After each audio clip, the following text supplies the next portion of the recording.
బతుకమ్మని తయారు చేయటం కోసం చామంతి పువ్వులు కోస్తూ ఉంటుంది. అందుకు చామంతి కోసం ప్రేమ్ సహాయం చేస్తూ తాను కూడా పువ్వులు కోస్తూ ఉంటారు.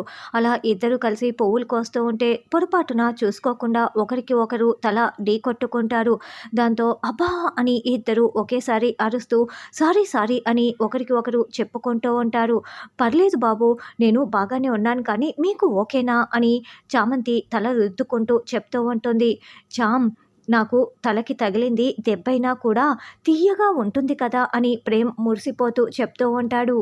ఎందుకంటే ఢీకొట్టింది నీ తల కాబట్టి అని ప్రేమ్ చాలా ప్రేమగా చెప్తూ ఉంటే వెంటనే చామంతి ప్రేమ్ తలని మరొకసారి గట్టిగా ఢీకొంటుంది. ప్రేమ్ తలని పట్టి లాగి మరీ గట్టిగా ఢీకొట్టడంతో మళ్ళీ ఏమైంది చామ్ అని ప్రేమ్ తల రుద్దుకుంటూ అరుస్తూ ఉంటాడు. ఒక్కసారి గుద్దుకుంటే కొమ్ములొస్తాయి, అందుకే రెండోసారి ఢీకొట్టాను. అయినా నేను కొడితే తీయగా ఉంటుందని చెప్పారు కదా అని చామంతి చెప్తూ ఉంటే ఇక ప్రేమ్ చామంతి తలని తన రెండు చేతులతో కూడా దగ్గరికి తీసుకొని ముద్దు పెట్టబోతూ ఉంటాడు. చామ్ చాలా షాకింగ్గా కాదనకుండా అలాగే తదేకంగా చూస్తూ ఉంటుంది.